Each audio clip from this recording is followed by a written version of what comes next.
거룩한 주일입니다. 우리 주님이 이곳에 함께 하시고 우리가 드리는 이 예배를 귀하게 받으실 줄로 믿습니다.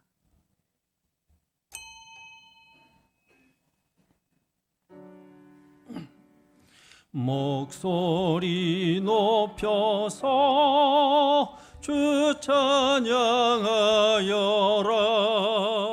영광과 권세와 존귀와 위엄을 온누리 다스리시는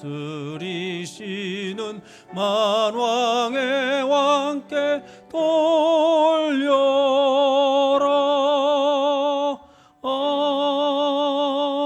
아멘. 산이 생기기 전, 땅과 세계도 주께서 조성하시기 전, 곧 영원부터 영원까지 주는 하나님이시니이다. 아멘. 귀하신 아버지 하나님, 우리로 하여금 주의 말씀을 통하여 내 주 예수 그리스도의 구속의 은총을 통하여 하나님을 알게 하여 주시되, 영원하신 하나님, 이 세상이 있기 전에도 영원하신 분이셨고 이 세상 이후에도 영원하신 분이 바로 나의 아버지 하나님이신 것을 알게 하여 주셔서 오늘 이렇게 하나님을 즐기며 하나님을 예배하며 높일 수 있는 사람들이 되게 하여 주셨사오니, 이 시간 주의 자녀로서 아버지를 높일 때 영으로 진리로 예배하는 자의 모습이게 하여 주시옵소서. 예수님의 이름으로 기도합니다. 아멘.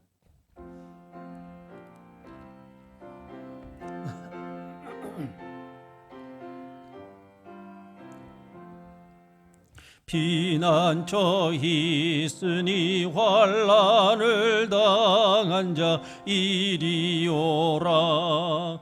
땅들이 변하고 물결이 일어나 산 위에 넘치되 두렵지 않네. 이방이 떠들고 나라들 모여서 진동하나 우리 주 목소리 한 번만 바라면 천하의 모든 것 망하겠네. 만유주 하나님 우리를 도우니 피난처요. 세상의 난리를 그치게 하시니 세상의 창검이 쓸데없네. 높으신 하나님 우리를 구하니 할렐루야. 괴로움이 심하고 환난이 극하나 피난처 되시는 주 하나님.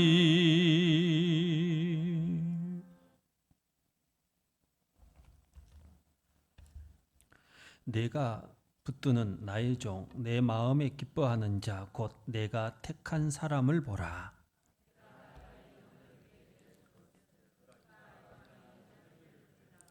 그는 외치지 아니하며 목소리를 높이지 아니하며 그 소리를 거리에 들리게 하지 아니하며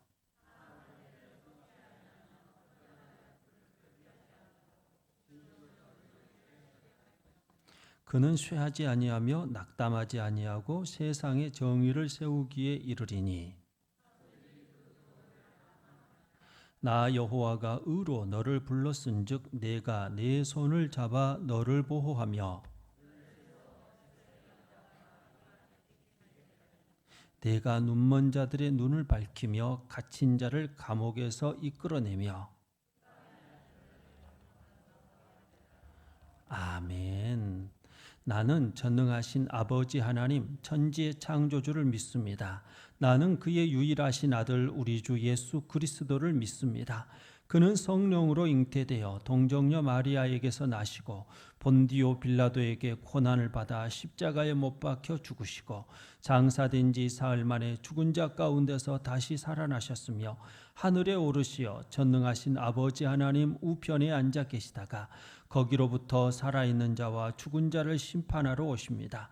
나는 성령을 믿으며 거룩한 공교회와 성도의 교제와 죄를 용서받는 것과 몸의 부활과 영생을 믿습니다. 아멘.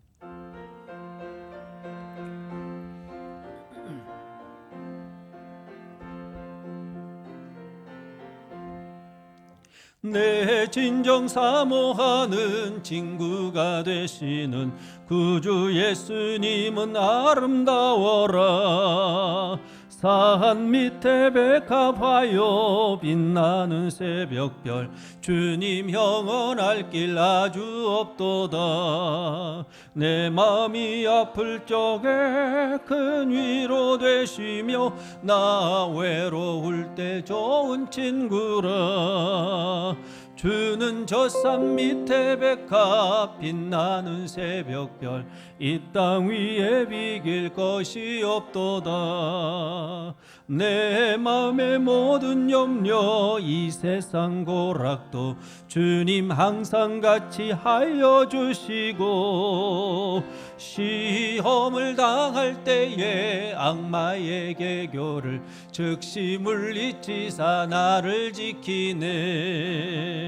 온 세상 날 버려도 주 예수 안 버려 끝까지 나를 돌아보시니. 주는 저 산 밑에 백합 빛나는 새벽별 이 땅 위에 비길 것이 없도다. 내 마음을 다하여서 주님을 따르면 길이 길이 나를 사랑하리니. 물불이 두렵지 않고 장검도 겁없네. 주는 높은 산성 내 방패시라. 내 영혼 먹이시는 그네 누리고 나 친히 주를 뵙기 원하네. 주는 저 산 밑에 백합 빛나는 새벽별 이 땅 위에 비길 것이 없도다.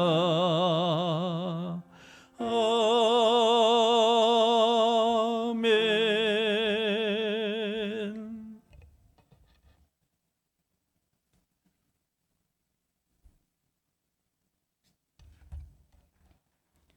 이 세상의 모든 만물을 창조하시고 구원해 주신 크신 사랑과 은혜에 감사와 찬양과 영광을 돌립니다. 기뻐 받아 주시옵소서. 죄로 인하여 죽을 수밖에 없는 저희들을 영원한 생명으로 구원하여 주시고 하나님 자녀로서 살아가는 권세를 주셔서 감사합니다. 하나님 아버지, 주님께서 베풀어 주신 은혜를 잊어버리고 불평하고 원망하며 세상적인 방법을 찾아 헤매다 더 큰 시험과 한난에 넘어져 아버지 앞에 돌아와 회개하오니 불쌍히 여겨주시고 아버지의 긍휼과 자비로 은혜의 보좌 앞에 담대히 나아가도록 인도해 주시며 아버지를 의지하고 신뢰함으로 흔들리지 않는 믿음으로 인도하여 주시옵소서. 사랑의 하나님 아버지, 슬픔 당한 가정에 위로와 평강을 주시고 연약한 성도들에게 힘을 주시며 나사렛 예수의 이름으로 고침받는 치료의 역사가 일어나게 하옵소서. 광일의 성도들에게 때를 따라 좋은 것으로 채우시고 구하고 행하는 모든 일에 주의 은총과 복을 주시옵소서. 코로나19로 인하여 예배에 귀하고 소중함을 알았습니다. 공적 예배에 힘쓰게 하시고 경건하고 거룩한 생활로 맡겨진 직분과 사역에 헌신하며 주님의 뜻을 따라 순종하는 은혜를 내려 주시옵소서. 여름 생계학과 수련회를 준비하는 교사와 어린 학생 청년들에게 복음의 열정을 주시고 한 마음 한 뜻으로 은혜롭게 잘 준비하도록 성령 충만함을 주시옵소서. 하나님 아버지, 올해로 6.25 전쟁 70주년이 되었지만 분단 국가로 아픔과 상처를 가지고 있는 이 나라를 회복시켜 주시고 북한 땅의 동포들을 구원하여 주시고 주님의 자유와 평안을 주시옵소서. 사랑의 하나님 아버지, 목사님께 지혜와 지식과 능력과 권세를 충만하게 주시옵소서. 강단에서 선포되는 말씀이 말씀대로 이루어지게 하옵시고 목회 기도에 응답하여 주시어 행하시는 사역마다 주님만 드러나게 하시고 모든 삶의 주님의 보호하심과 인도하심으로 함께하여 주시옵소서. 가정에 평강을 주시고 기쁨과 감사로 은혜 충만하게 하여 주시옵소서. 아버지 하나님, 이 시간 듣는 마음을 주시고 깨달아 알게 하시어 믿음으로 승리하도록 도와주시옵소서. 한 주간 동안 교제와 사랑으로 성도를 돌아보게 하시고 그리스도의 사랑을 전파하게 하시옵소서. 감사드리며 예수님 이름으로 기도합나이다. 아멘.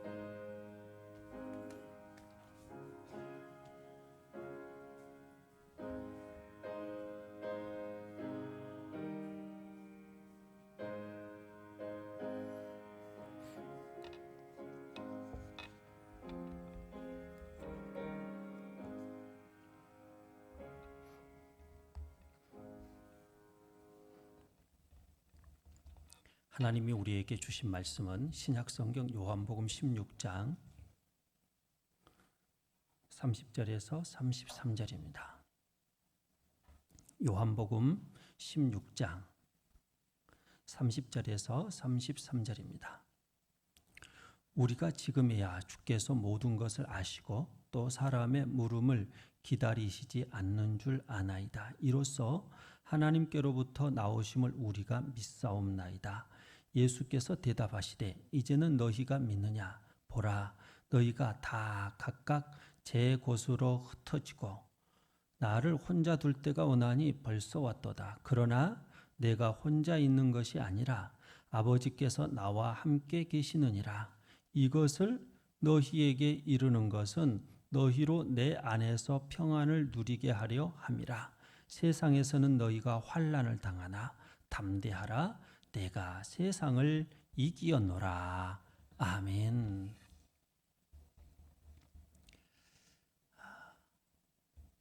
하나님께서 하나님의 사람들을 사랑하심으로 하나님의 사람들이 모두가 다 성공이라고 하는 하나님의 입장에서 성공이라고 하는 것을 가지기를 원하시는 귀한 분이십니다. 하나님은 하나님의 자녀들이요, 건강에 있어서도 성공하기를 바라셔요. 그리고 재물에 있어서도 성공하기를 바라시는 분이십니다. 하나님이 못되지 않는 한 하나님은요, 우리가 잘못된 것을 바라거나 잘못된 것을 기뻐하시는 분이 결코 아니지요. 무엇보다도 하나님은 우리가 믿음에 성공하는 자가 되기를 원하시는 분이십니다. 디모데전서 2장 4절을 우리는 잘 알고 있지요. 그는 모든 사람이 구원을 받으며 진리를 아는 데 이르기를 원하시느니라. 하나님이 원하심은 우리의 성공이에요. 그 성공의 진짜 모습이 무엇이죠? 우리가 진짜 구원의 분량을 누릴 수 있는 구원을 받는 거예요. 그리고 진리를 아는 데, 예수 그리스도라고 하는 진리의 그 풍성한 것을 아는 데 이르기를 바라시는 분, 이분이 바로 우리 하나님이시라는 것이지요. 하나님께서 이렇게 우리의 성공을 바라시는 이유는 무엇 때문일까요? 내가 너희를 진짜 사랑한다라고 하는 사실을 알려주기를 원하셔서, 끝없이 내가 너희들을 사랑한다라고 하는 사실을 일러주기를 원하셔서, 우리는 우리 주님이 내게 이르시기를 원하시는 말씀을 잘 청종해야 할 줄로 믿습니다. 지난 목요일 비가 내린 이후에 이 세상이 정말 깨끗해졌어요. 하늘도 맑은 순간이 있었고, 그리고 공기도 너무 좋아서 숨쉬기가 편한 그런 모습이었단 말이에요. 이렇게 세상이 맑아지면 기분이 좋죠. 우리만 좋은 게 아니라 이 세상에 있는 사람들은 그런 날씨를 다 좋아해요. 네, 류근이라고 하는 시인이 있는데 이분이 그런 날 앞에서 자기가 서게 되었을 때에 비 온 후 맑은 세상을 볼 때 나는 부끄러워 고개를 들지 못했다. 시가 그렇게 나가는 거예요. 야, 저 세상을 자기의 거울 삼아 자기 자신을 비추어 보니 저 세상에 비추어 보아도 나는 진짜 부끄러운 모습을 많이 가지고 있더라는 것이에요. 윤동주 시인의 서시를 우리는 잘 알고 있지요. 내가 죽을 때까지죠. 죽는 날까지 하늘을 우러러 한 점 부끄러움이 없기를. 잎새에 이는 바람에도 나는 괴로워했다요. 기가 막히죠. 하늘을 우러러 아주 조그만 그런 부끄러움 없는 삶을 살기를 원하는데 내 양심은 잎새와도 같은 거예요. 바람은요, 무색, 무취예요. 거기에는 죄도 없어요. 바람 속에는요, 잘못된 것도 없어. 그런데 그 잎새와 같은 내 양심을 스치는데 나는 그 일로 인하여서 괴로워했대요. 근데 한국 사람들이 제일 좋아하는 시가 뭐예요? 그 대목이잖아요. 죽는 날까지 하늘을 우러러 한 점 부끄러움이 없기를. 잎새에 이는 바람에도 나는 괴로워했다. 여러분, 이게 사람들의 마음을 움직이는 거예요. 야, 나도 그렇게 살고 싶다. 그렇게 깨끗하게 살고 싶다. 정말 아무것도 없는 죄악과 관계된 것이 아닌데도 불구하고 내 양심을 약간이라도 흔드는 일이 있다고 한다면 나는 너무 괴로운 세상. 나 그렇게 깨끗하게 살고 싶다. 그렇게 온전하게 살고 싶다는 마음이 예수 믿는 사람만 있는 게 아니라 예수를 믿지 않는 사람들에게도 있다. 왜? 이 시를 좋아하는 것을 보면 알 수 있는 거잖아요. 여러분, 예수 그리스도를 믿는 사람들이 그러면요, 더욱더 세상 사람들보다 더 깨끗한 자기 자신을 돌아볼 줄 아는 자. 무엇에 비추어 보았을 때 세상의 사람들은 이 자연에 자기 자신을 비추어 보며 부끄러운 모습을 발견한다고 표현해요. 근데 우리는요, 진짜 내 인생의 거울, 온전하게 내 자신을 비출 수 있는 거룩한 주의 말씀을 가지고 있는 거예요.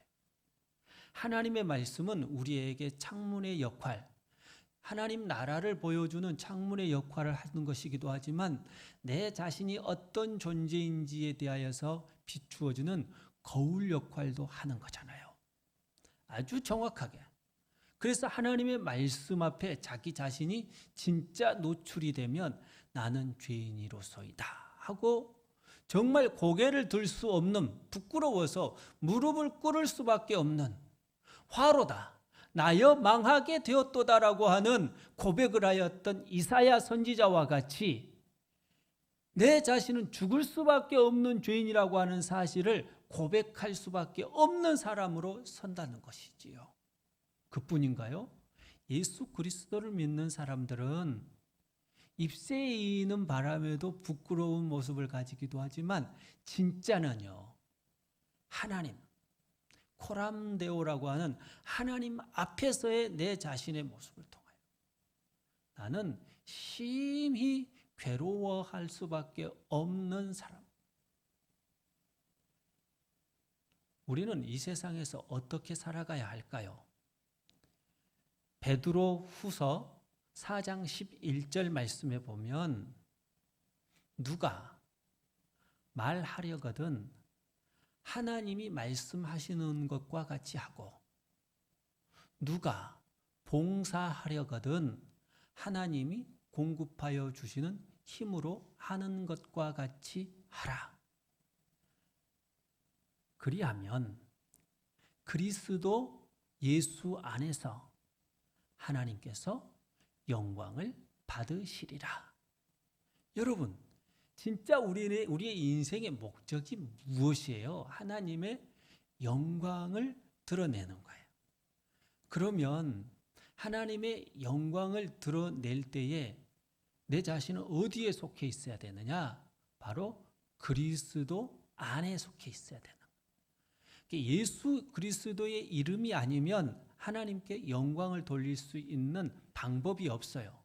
아무리 큰 일을 하고 많은 것을 가졌다 할지라도 내 자신이 아무리 좋은 말을 하고 내가 많은 사역들을 했다 할지라도 그것이 예수 그리스도 안에서 이루어지는 일이 아니라고 한다면 그것은요, 아무런 하나님 앞에 영광이 되지 못하는 모래와 같은, 먼지와도 같은 것이 되어버리고 마는 거예요. 진짜 중요한 것은 뭐냐? 우리가 하는 말과 우리가 하는 봉사가 모두 예수 그리스도를 나타내는 것이 되어야, 진짜 부끄러움이 없는 것이 되어야 하는 거예요. 그럴 때 내 자신은요, 살아있는 사람이라고 말합니다. 우리는 이 세상에서 어떤 사람으로 살아가야 될까? 우리 주님은 그리스도 안의 존재로 우리로 하여금 살아가기를 바라시는 분이세요.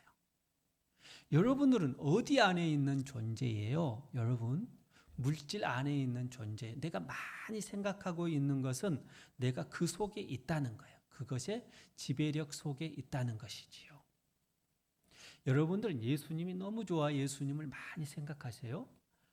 아니면 아내가 너무 좋아서 아내를 너무 많이 생각하세요? 아니면 남편이 너무 좋아서 남편을 많이 생각하고 사세요?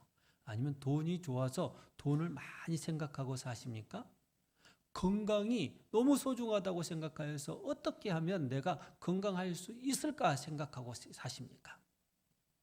우리에게는요, 돈이 많아도 남편이 좋고 아내가 좋고 건강하다 할지라도 우리의 생각이 머무는 것은 바로 나의 주 예수 그리스도가 되어야 합니다.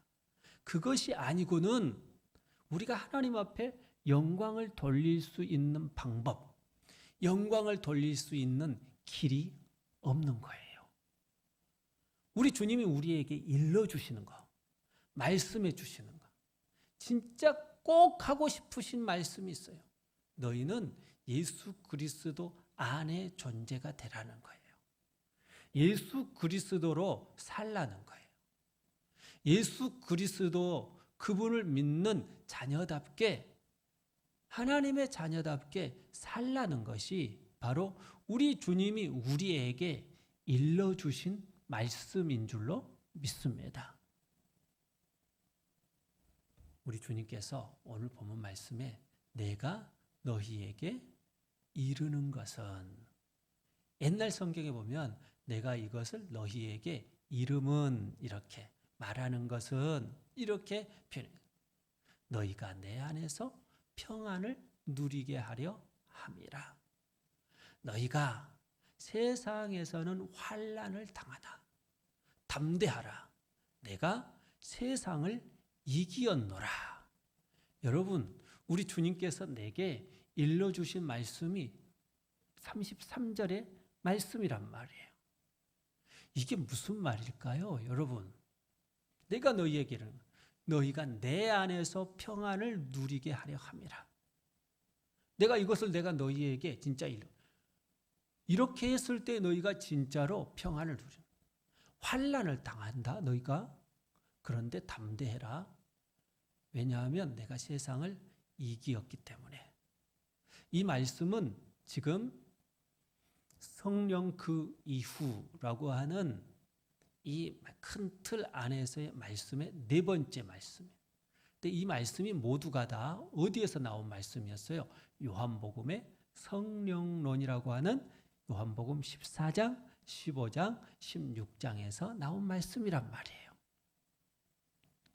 그러면 성령께서 이 세상에 오신 이후에 성령은 그러면 그 전에는 안 계신 거예요? 이렇게 질문할 수도 있는데 성령은 그 전에도 계셨어요. 그럼 그 전과 오순절에 성령이 오셨던 그 이전의 성령과 그 이후의 성령이 뭐가 달라요? 이렇게 묻는 분들이 있어요. 동일한 성령이신데 오순절에 오시는 그 성령은 언약을 완성하신 성령님이세요. 언약의 완성이라는 것은 무엇이냐면 완전한 복음이 드러난 거예요.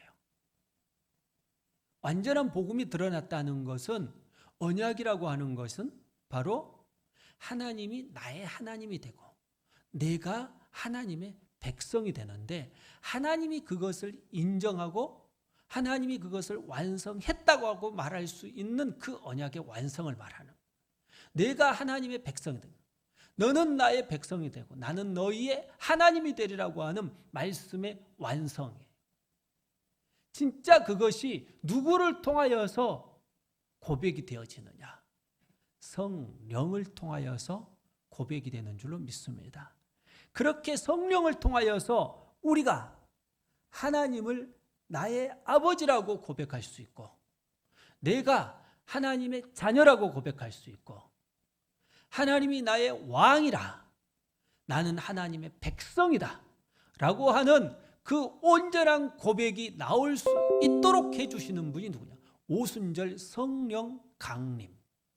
그때 임하시는 바로 성령님을 통하여서 이러한 언약의 완성이 우리의 인격 속에서 내 삶 속에서 귀하게 이루어지는 줄로 믿습니다.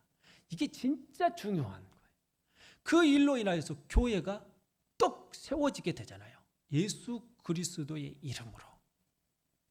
이게 뭐예요? 언약이 완성된 사람들의 모임이 만들어지기 시작하는데 그게 바로 새로운 공동체 교회라고 하는 거예요.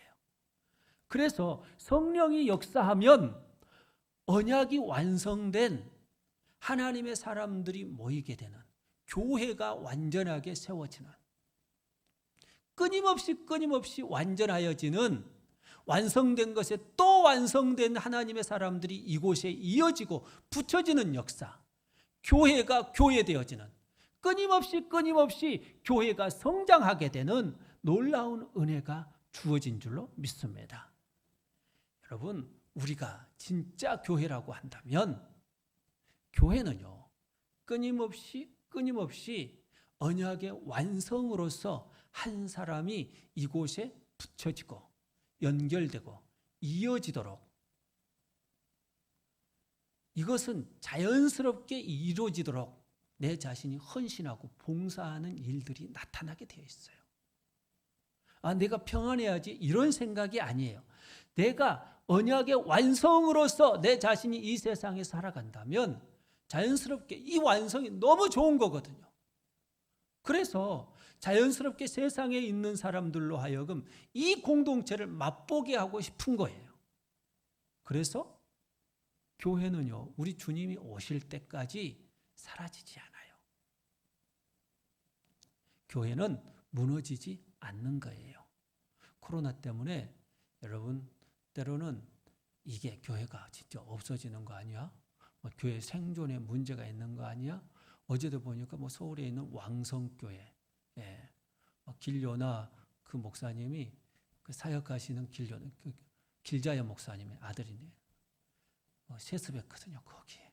근데 거기에 이렇게 확진자가 나오고 또 군포에서도 확진자가 나오고 이러다가 교회가 사라지는 거 아니야? 이런 생각.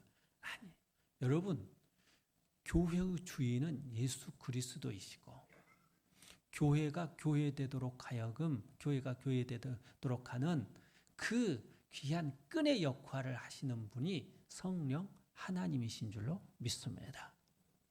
성령은 바로 그러신 분이에요. 근데 그 성령 이후에 너희가 어떤 삶, 진짜 예수 그리스도를 믿는 사람답게 사는 게 무엇이냐라고 하는 거예요. 오늘 본문 말씀에 보면 너희가 환난을 당한다고 표현해요. 환난을 당한다. 하나만 말하면 좋은데 너희가 내 안에서 평안을 누리게 된다고 말씀을 하시면서 동시에 너희가 환난을 당하나 이거 확실하다. 담대하라. 환난이 끝없이 계속이 된대요. 그런데 내가 이미 세상을 이긴 상태래요. 이게 말이 안 되는 거죠. 우리 주님이 세상을 이겼으면 거기에서 없어져야 할 단어가 환난이라고 하는 단어죠. 그러잖아요. 평안을 누리게 하려 함이라. 평안을 누리려면 뭐가 없는 상태가 돼야 돼요? 환난이 없는 상태가 돼야 돼. 그런데 우리 주님은 너희가 환난을 당하나. 근데 환난을 당하는데 잠시 환난을 당하는 것이 아니라 계속 환난을 당한대요. 환난을 당했는데도 불구하고 너희가 내 안에서 평안을 누리게 하려 함이라예요. 이 환난은 계속되고 있고, 그런데 너희가 내 안에서 평안을 누리는 것도 계속되고 있고, 이게 어찌 말이 되는 것 같아요. 그런데 여러분의 삶은 어떤 것 같아요? 하나만 존재하는 것 같아요? 둘이 같이 존재하는 것 같아요? 아니면 평안만 존재하는 것 같아요? 나는 환난만 존재한다. 1번. 2번. 나는 평안만 존재한다. 아니다. 나는 환난과 평안이 같이 공존한다. 3번. 여러분들은 여러분의 삶이 1번이에요, 2번이에요, 3번이에요. 다 여러분들은 3번의 동그라미를 하게 돼 있어요. 왜? 지금도 그러니까 여러분들이 이곳에 오기까지 지금 이 자리가 제일 행복한 순간일 수 있어요. 그렇죠? 내가 지금 살아왔던 그 순간까지 내가 너무 괴로워. 너무 힘들어. 이런 상황이 전개되지 않았어요? 야, 진짜 하나님 말씀만 듣고 계속 앉아 있었으면 좋겠다. 이런 마음이 여러분들에게 있을 줄로 믿습니다. 네, 그래서 오늘 설교는 좀 길게 하는 것으로 좀 그렇게 하겠습니다. 네, 근다고 해서 길게 하는 건 아니에요. 근데 긴데 또 길게 한다고 그런다고 실망하지 마시고 그럴 일은 없어요. 그런데 여러분 진짜 중요한 게 있어요. 우리의 인생은요, 하나로 정리가 안 된다는 거. 환난이 있고 평안이 같이 공존하는. 이상하게 환난이 있으면 평안이 사라져야 되는데 평안이 안 사라지는 거예요. 이게 내 능력으로 가능한 거예요? 내 능력으로 가능하지 않거든요. 이상해요. 이 정도 되면 내가 나가 떨어져야 돼. 생각해봐도 내 능력 밖의 일들이 나에게 자꾸 일어나요. 이 정도 되면, 이 정도 아프면 나는 포기해야 돼. 신앙생활도 포기하고, 내가 교제하는 것도, 예배는 드려도 뭐 교제하는 이런 건 다 포기하고, 그냥 포기하고 살 것 같은데 이게 안 돼. 어려움이 있어도요, 내 마음 속에 평안 가운데 성도를 대하고 싶은 마음의 분량이 있는 거예요. 이 기막힌 기적이 내 안에서 일어나고 있는 거예요. 특히 코로나19 시대잖아요. 팬데믹이 계속되고 있고 엔데믹이 온다고 했는데 주기적으로 온다고 했는데 주기가 아니라 그냥 계속 한 줄로 가고 있어요. 이게 세계 대유행이 뭐 이렇게 왔다 갔다 한다고 그랬거든요. 여름 되면 이게 4월 중순부터 본래는 이게 좀 사그러든다고 예측을 했는데 4월 중순은 커녕이고 5월 달은 더 많아지고 6월 달은 더 많아지고 있어요, 지금. 그러잖아요. 어제 보니까 미국이요. 46,000명이 나왔더라고. 하루 확진자가. 어마어마하더라고요. 미국도 많이 나오고요. 브라질도 많이 나오고 러시아도 많이 나오고 네 번째가 인도라고 하는 나라예요. 인도는 어제까지 해서 약 50만 명이었어요. 거기에 델리라고 하는 큰 도시가 있는데 그 주변에 아주 빈민, 그 인도라고 하는 나라는 이 신분, 계급 제도가 아주 철저하게 지켜지는 나라잖아요. 그러다 보니까 이게 신분 상승이 될 수가 없어요. 노력한 만큼 자기가 열심히 일한 만큼 그 대가가 그 사회에서는 주어질 수가 없는 거예요. 항상 천민계급은 천민계급으로만 살아가야 돼요. 그래서 그들은 이 외곽에서 살게 되는데 너무너무 힘든 삶을 사는 거예요. 극단적 빈민, 극단적 가난 속에서 사는 거예요. 그 속에서 선교사님들, 한국 선교사님들이 참 많은 사역을 하시고 그들에게 복음을 증거하면서 복음으로 위로를 주는 거예요. 그런데 코로나 때문에 그 빈민 지역에 있는 사람들이 모든 게 멈춰버리니까 먹을 게 사라져버리고 입는 것이 너무 힘들어지고 사는 것, 그 거주하는 것 자체도 불안정해져 버리고 말았어요. 거기에 있는 사람들이 질문에 5월 달에 있는 글을 보니까 선교사님, 어떻게 해서 코로나가 오면 정말 가난한 사람은 더 힘들게 되는 것이에요? 막 이러는 거예요. 너무 괴로우니까. 그런데 5월 달에요. 거기에다가 그 지역에 어마어마한 불이 나버렸어요. 그 사람들이 살고 있는 집 2,000채가 한꺼번에 2,000여 채 이상이 집이 다 타버린 거예요. 대부분의 선교사들이요, 코로나가 오면서 다 자기 고향으로 돌아가 버려 철수를 해버렸어요. 잊지 못하게 하니까. 근데 한 선교사님이 그것이 끝까지 남아 있었어요. 근데 그 모습을 보고 막 너무 가슴이 아픈 거예요. 막 엉엉 울면서 이 한국 교회에 이렇게 도움 요청을 했었거든요. 그런데 그 선교사님에게 이 가난한 사람들이 뭐라고 하냐면, 하나님, 진짜 살아계십니까? 코로나까지는 조금 견딜만 했는데 이렇게 힘든 사람에게 그 어렵고 힘든 일이 또 거기 위에 더 힘든 일이 더해지는 것이, 이것이 하나님이 살아계시는 모습입니까? 그러면 여러분, 이 정도 됐으면 가난한 것에다가 병든 것에다가 삶이 어려운데 거기다 불까지 났습니다. 사준 거예요. 여러분들이 만일에 그곳에 사는 분이라고 한다면 신앙생활을 유지하겠습니까? 이렇게 환난이 많은데 하나님 살아 계십니까? 라고 하는 질문까지 나오는 상황 속에서 여러분들은 그곳에서 신앙생활을 유지하겠냐는 거예요. 그런데요, 그렇게 질문하면서도 그 사람들이요, 하나님 앞에 그 다음 주일에 또 예배하러 나오는 거예요. 그런데도 불구하고 하나님 앞에 또 예배하는 거예요. 하나님을 떠날 수가 없는 거예요. 어쩔 수가 없어서 하나님을 붙잡는 걸까요? 그게 아니에요. 내 마음이 주께로 향하는 거예요.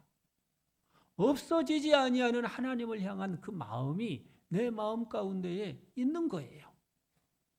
끝까지 나를 붙들어 주시는 하나님의 사랑을 그 속에서도 알겠는 거예요.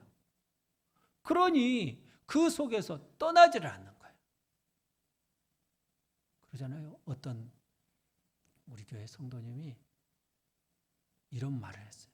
내 남편은 내 인생의 로또다. 여러분, 그런 고백해 보셨습니까? 근데 왜 내 인생의 로또냐고 답을 해주는데요, 하나도 안 맞아. 자기랑 맞는 게 1도 없어. 그래서 내 인생의 로또래. 남편 그 자체가 괴로움이야. 남편 그 자체가 고통이야. 이 사람하고 같이 사는 것 자체가 너무 힘들어. 그냥 같이 안 살았으면 좋겠다는 생각도 해봐. 그런데도 그 남편하고 같이 살고 있어. 왜 그럴까요? 하나님이 나에게 짝지어준 사람이라고 하는 확신이 있기 때문에 못 떠나는 거예요. 못 떠나. 그리고 그 남편으로 인하여서 되돌아보면 내 신앙이요, 많이 다져져 있는 거예요. 그 남편으로 인하여서 내 신앙이 많이 만들어져 있는 거예요. 환난이 우리에게 꼭 나쁜 것일까요? 역대상 4장에 보면 야베스라고 하는 사람이 나와요. 역대상 1장에서부터 9장까지는 모두 사람 이름만 몽땅 기록되어 있는데 거기에 스토리가 하나 기록되어 있는데 기도 스토리, 바로 야베스의 기도 스토리가 거기에 기록이 되어 있는 거예요. 역대상 4장 9절 10절 말씀에. 근데 이 야베스가 기도하지요. 나에게 복을 주시려거든.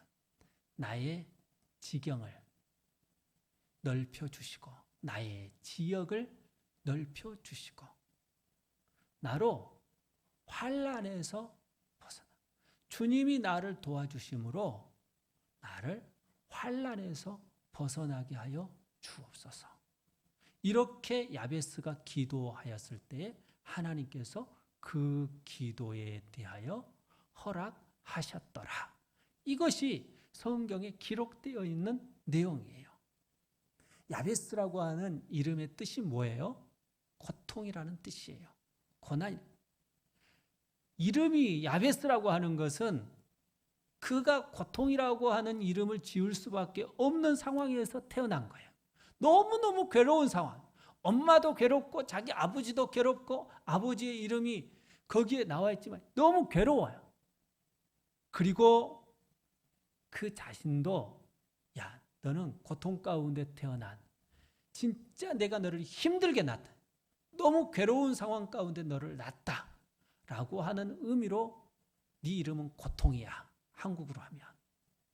이렇게 이름을 지어준 거예요. 그런데 그가 뭐라고 기도하냐면 환난에서 벗어나게 해 주십시오. 야베스가 사는 때를 그 족보상으로 이렇게 계산을 해보면 여호수아와 갈렙이 가나안 땅을 점령할 때였대. 그 시기예요. 아직 다 점령하지 못할 때예요. 그러면 이 지금 가나안 땅을 점령할 때에 여호수아가 다 점령하고 난 다음에 땅을 분배해 줬나요? 아니야. 다 점령하지 못한 상태에서 큰 지역만 점령하고 그 다음에 점령하지 못한 상태에서 그냥 너희들이 이 기업을 나눠줄 테니까 그 나머지는 너희들이 다 정복하면서 하나님이 원하시는 기업을 만들어라고 그랬거든요. 근데 이 유다 지파가 받은 곳이 어디냐? 갈렙이 그 달라고 한 땅의 모습을 보면 알 수가 있어요. 헤브론 지역을 중심으로 한 땅이었거든요.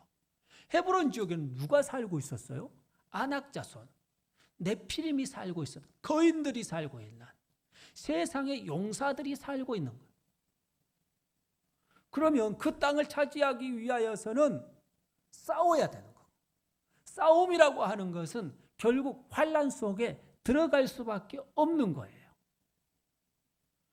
그런데 이 가나안 땅이라고 하는 게 무엇이에요? 하나님의 구원을 의미하는 것이고 하나님의 나라를 의미하는 것인 줄로 믿습니다. 그러면 구원과 하나님 나라를 의미하는 그 한음절에 성경에 나와 있는 단어로 표현하면 뭘까요? 복이라고 하는 단어예요. 복은 곧 하나님이 주신 구원이요. 복이라고 하는 것은 하나님이 통치하시는 하나님의 나라인 줄로 믿습니다. 내가 복을 받았다라고 하는 것은 무엇을 의미하는 거예요? 내 자신이 구원을 받았다는 것이고 내가 하나님 나라를 소유하게 되었다는 것을 의미하는 줄로 믿습니다. 나에게 복을 주시려거든. 이 야베스가 이렇게 기도하잖아요. 나의 지역을 넓혀주시고 옛날 성경에는 지경을 넓혀주시고 근데 복을 주시려거든 그것이 옛날 성경이 더 정확한 번역을 했는데 복에 복을 주시려거든. 복에 복을 준다는 게 뭐예요? 복이라고 하는 건 구원이라고 했고 하나님의 나라라고 했어요. 하나님 정말 나에게 온전한 구원, 복의 복이니까 구원에 더하면 완전한 구원을 나에게 주시려거든. 하나님 나라에 하나님 나라를 더하여 완전한 하나님 나라를 나에게 주시려거든. 이 지역을 이 지경을 나에게 주십시오. 진짜 하나님이 약속하신 이 땅을 줌으로 하나님이 나에게 구원을 주셨다는 것을, 하나님의 나라를 나에게 허락해 주셨다는 것을 귀하게 보여 주십시오. 근데 이것이 반드시 이루어져야 하는 게 무엇이냐? 복이라고 하는 단어는 바라크예요. 복에 복을 더한다는 것은 복 위에 복을 말하는 거예요. 은혜 위에 은혜예요. 구원 위에 구원이고 하나님 나라 위에 하나님의 나라. 그럼 이것이 언제 오는 것이에요? 죽음의 문제가 해결이 돼야 되는 거예요.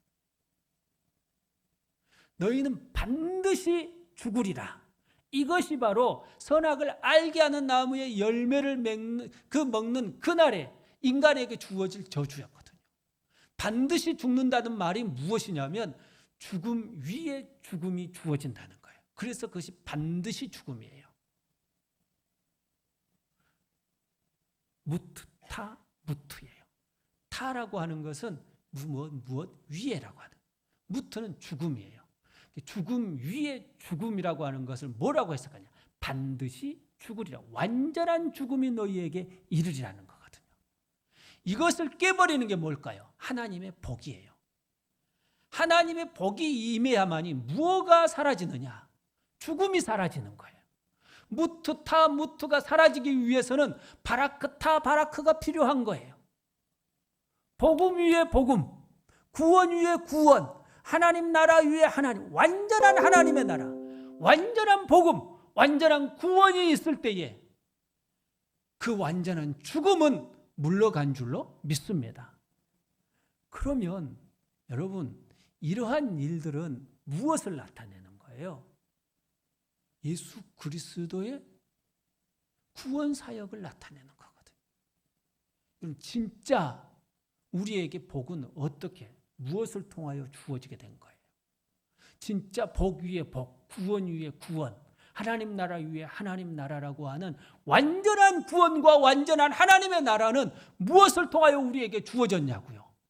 예수를 통하여 우리에게 주어진 줄로 믿습니다. 그런데 그것이 이 내가 사는 날 동안에 상징적으로 표현되어 나오려면 누구를 이겨야 돼요? 그 아낙 자손, 헤브론에 살고 있는 그 거인 족속을 이겨내야 되거든요. 이기려면 뭘 당해야? 환난을 당해야 되는 거예요. 나로 하여금 환난에서 벗어나게 해달라고 하는 것은 내가 그 환난에 대하여서 두려워 벌벌벌 떠는 그곳에서 벗어나는 것이 아니라 정말 어떤 그 무엇도 구원을 이루는 방해 세력이 될 수 없게 하여 주옵소서. 그 어떤 것도 하나님 나라를 이루는 방해 세력이 되지 않게 하여 주옵소서 라고 하는 것이 바로 환난에서 벗어나게 하옵소서라고 하는 의미인 줄로 믿습니다. 그러잖아요. 그것이 벗어나야 내게 뭐가 주어지는, 구원과 하나님의 나라가 주어지는 것이기 때문에. 그러면 오늘 우리 예수님이 우리에게 가르쳐준 너희가 환난을 당한다라고 하는 말이 무슨 뜻이에요? 너희가 환난을 당하다. 이것은요, 우리 주님은 이미 이겼다고 표현해 주고, 우리 주님은 이미 우리에게 구원을 이루는 그 방해 세력을 완전하게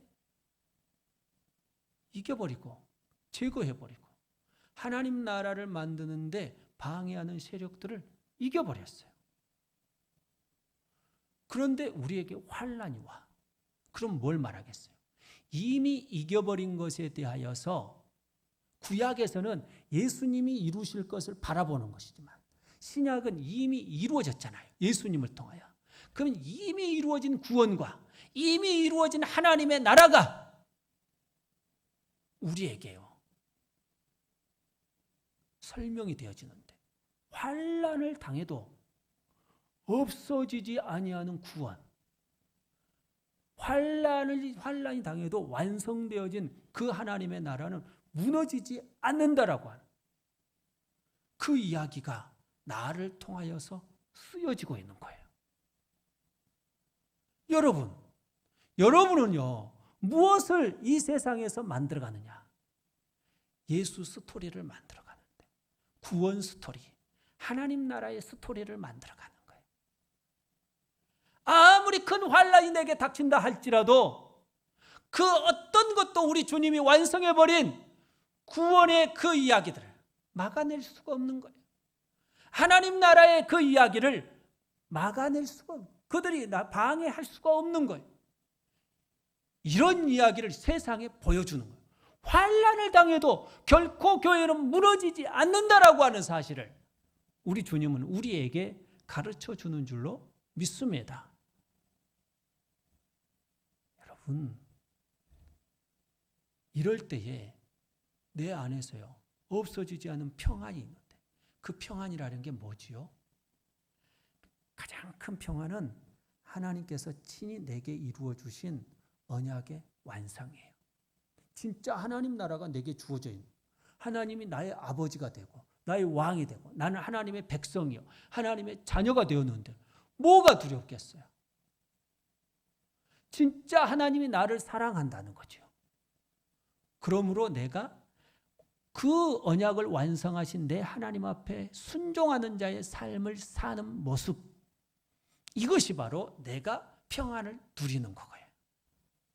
언약을 완성해 버리신, 곧 구원을 완성해 버리시고 하나님 나라를 완성해 버리신 예수 그리스도께, 나를 사랑함으로 인하여서 그것을 완성해 버린 예수 그리스도께 내가 순종하는 삶을 사는 그 모습까지 나타낼 때에 내가 진짜 무엇을 가졌다고 말을 할 수 있어요? 평안을 가졌다고 말할 수 있는 줄로 믿습니다. 평안이라고 하는 건 단순하게 내가 환란이 없는 상태를 말하는 게 아니에요. 단순하게 내가 아픔이 없는 상태, 슬픔이 없는 상태를 말하는 게 아니란 말이에요. 환란이라고 하는 것은 내게 언약을 완성하신 그 하나님의 사랑이 너무 좋아, 내 자신이 하나님 앞에 순종하고 있는 상태, 여러분들이 진짜 평안을 누리려면 정말 나에게 나의 아버지가 되어주시는, 나의 왕이 되어주시는 삼위의 하나님 앞에 내가 순종하는 자의 모습을 가지고 살 때 나는 진짜 평화를 가진 사람으로 살아가고 있는 거예요. 여러분은 그런 축복을 누려야 될 줄로 믿습니다. 우리 주님이 내가 이것을 너희에게 이루면 너희로 내 안에서 평안을 누리게 하려 함이라. 언약을 완성한 나로 인하여 네가 순종함으로 그 평안을 누리게. 무엇 속에서도, 환난 속에서도, 환난 속에서도 여러분, 우리는요 담대할 수 있어요. 담대라고 하는 것은 내 인간됨을 뛰어넘는다는 의미가 아니에요. 내가 어떤 사건 앞에서, 큰 일 앞에서 내가 막 태어나고 막 아무렇지도 않은 것처럼 뭐 득도한 사람처럼 있는 게 담대한 게 아니에요. 사람은 어렵고 두려운 일이 있으면 가슴이 떨리고 심장이 떨리는 일이 있어요. 떨리는 거예요.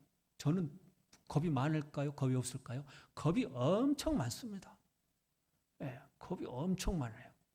예. 여러분들도 겁이 많아요. 그렇죠? 겁 많잖아요. 마스크 썼잖아요, 다. 예, 뭐 겁 없다고 그러세요. 다 겁 많으면서. 네, 나 혼자 안 썼어요. 예. 우리는 다 두려워요. 우리는 다 두려워요. 그러면 담대하라고 하는 말이 무슨 뜻일까요? 막 무서운 것이 있는데도 태어난 척 살아가. 이것은 위선이죠. 무서운 거지요. 근데 그것을 표현하지 않는다 뿐이지요. 가슴이 떨리는 일이 생기면 가슴이 떨리죠. 앞에서 교통사고 나 사람이 크게 다쳤으면 막 가슴이 떨리잖아요. 막 팔 떨어져 나가고 다리 떨어져 나가고. 옛날에 그 신학교 다닐 때 그 유치원생이 큰 사고를 당했어요. 그 선생님이 아이를 잘못 관리해가지고 차를 내리는데 끝까지 탁 건너가는 끝까지 데려다 주어야 되는데 그 운전사도 부주의하고 그 선생님도 부주의하고 내 눈앞에서 그 아이가 하필이면 차 운전하는데 앞으로 딱 가면서 쳐버린 거예요. 그래가지고 그렇게 됐어요. 근데 그 모습을 보니까 가슴이 막 두근두근거려요. 와, 떨리지요. 왜 안 떨려요? 그 아이가 그런 모습을 보고 진짜 힘들더라고요. 야, 떨리죠, 사람은. 그런데 그리스도인들에게요, 이 담대함이라고 하는 건 뭐냐? 사람의 의지를 벗어나 버리라는 뜻이 아니에요. 우리는 두려워 떨 수가 있어요. 그러나 그 속에서도 내 자신이 결코 없어지지 아니하는 구원과 하나님 나라를 보면서 그 속에도 한 발자국 한 발자국 믿음 속에서 나감으로 진짜 구원이 무엇인지, 하나님 나라가 무엇인지 드러내는 삶을, 담대한 그 삶을 사는 것이라 말하는 줄로 믿습니다. 우리는 연약하다는 걸 인정하는 사람들이에요. 우리는 그런 그 속에서 하나님이 원하시는 그리스도인의 길을 걸어가는 거예요. 우리 주님이 이것을 일러주고 싶어요. 제자들이 우리 주님을, 야, 너희들 다 나를 떠난다, 배신하고 가버릴 거야. 우리 주님이 32절에서 그걸 말씀해 주시고 있잖아요. 너희가 각기 제 길로 가버리는, 각기 제 길로 가버리는 거예요. 제 곳으로 가버린다는 것은 은신처를 마련해 놓고 자기들이 이미, 제자들은 자기 은신처 예수님을 떠날 마음을 가지고 있는 거예요. 그리고 그 자기가 피할 곳까지 만들어 놓고 도망간다는 것. 우리 주님은 그것을 알매도 불구하고 뭘 말하느냐? 평안을 말해요. 왜요? 우리 주님이 지금 우리 주님도 십자가 앞에서 아버지, 만일 할 만하시거든 내게서 이것이 지나가게 하옵소서, 이렇게 기도하잖아요. 내가 마음이 괴로워 지금 기도하고 있다고 제자들에게 말해줘요. 괴로운 건 괴로운 거예요. 우리 주님은 그렇게 말씀을 하셔요. 그런데도 불구하고 우리 주님은 십자가의 길, 그러나 나의 원대로 마옵시고 아버지의 원대로 되기를 원하나이다. 우리 주님이 반드시 이기신다는 사실을 알기 때문에, 아버지가 반드시 이긴다는 사실을 알기 때문에 그 길을 걸어가신 분이 바로 우리 주님이신 거예요. 우리 주님이 걸어가셨던 그 길을 제자들에게 말하는 거죠. 우리 주님이 그들에게 이른 것이죠. 성령 이후에는 우리가 어떤 길을 살아가느냐? 환난 속에서도 예수 그리스도 안에서 평안을 누리는 자의 삶이 바로 성도의 삶이요, 여러분의 삶이요, 한 주간의 삶이요, 여러분의 일생의 삶이 될 줄로 믿습니다. 이것이 복음이에요. 사랑하는 성도 여러분, 이 복음 속에서 힘있게 살아가는 주의 사람들이 되시기를 주님의 이름으로 축원합니다. 기도하겠습니다. 귀하신 아버지 하나님, 감사합니다. 우리 사랑하는 성도들에게 참으로 우리 주님이 일러주신 말씀, 너희로 내 안에서 평안을 누리게 하려 합니다. 너희가 세상에서 환난을 당하나 담대하라고 말씀하여 주신 것과 같이 진실로 그 말씀, 이른 말씀에 참으로 내가 속하여서 환난 속에서도 담대하며 평안을 누리는 자의 길을 걸어가는, 참으로 야베스의 그 길을 걸어갈 수 있는 하나님의 사람들이, 우리 사랑하는 성도들이 되게 하여 주옵소서. 델리에서 환난 속에서 살아가는 그 가난한 사람들과 같이 환난이 있으나 결코 떠날 수 없는 내 주님의 그 귀한 사랑 안에 머무는, 그리하여서 그것으로 인하여 평안을 누릴 수 있는 이들이 바로 참 우리 사랑하는 성도들의 모습이게 하게 하여 주시옵소서. 예수님의 이름으로 기도하옵나이다. 아멘.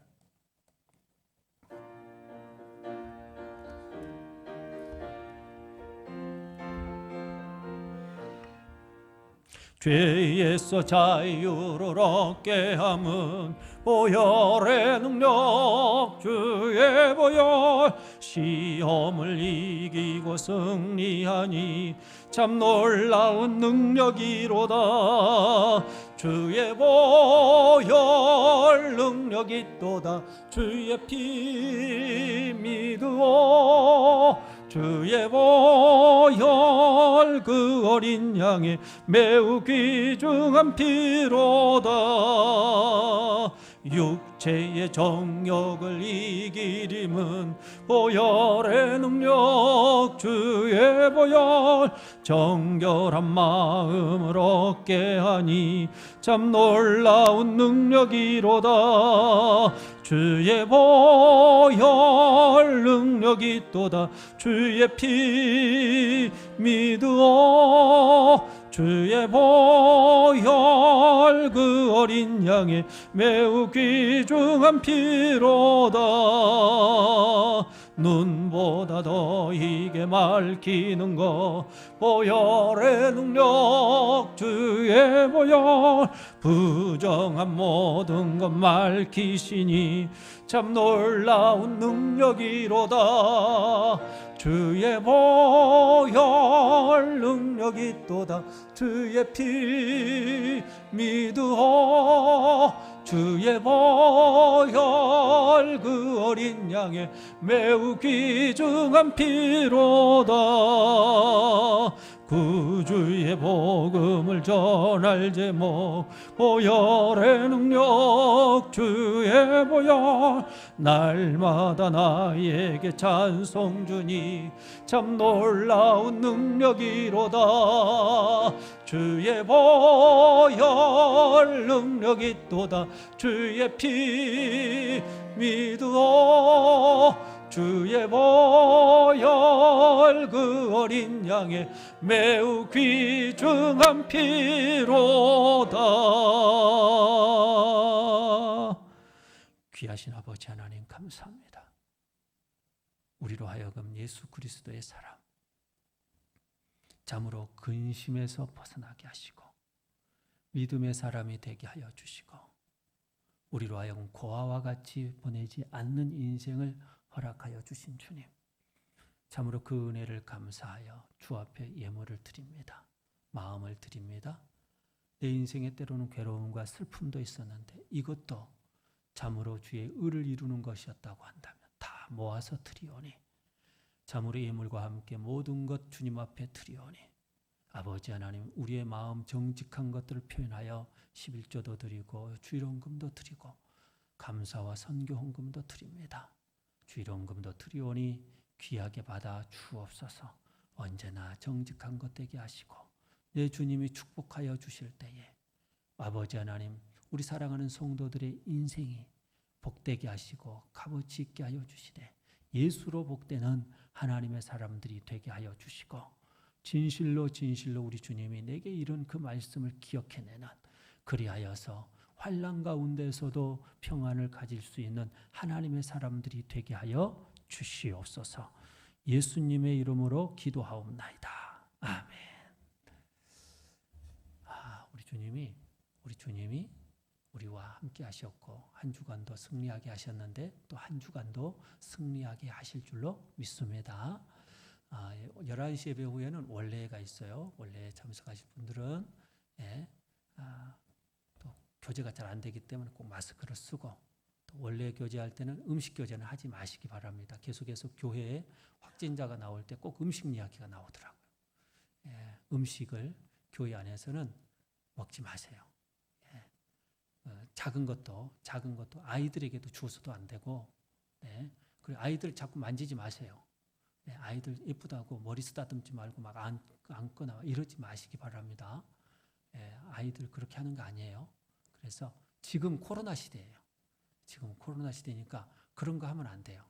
이뻐도 그냥 눈빛으로만 쓰다듬어 주세요. 그래서 여러분들이 그런 거 하지 마시고, 성도들끼리 만나도 스킨십 하지 마세요. 스킨십 하지 마시고 이거 막수 같은 거 하지 말라는 거예요. 그래서 여러분들이 조심하시고 또 교회를 위해서도 여러분들 끊임없이 귀하게 기도하시는 하나님의 사람들이 되시기를 주님의 이름으로 축원합니다. 아멘. 우리 다 같이 일어서서 찬송 부르시겠습니다.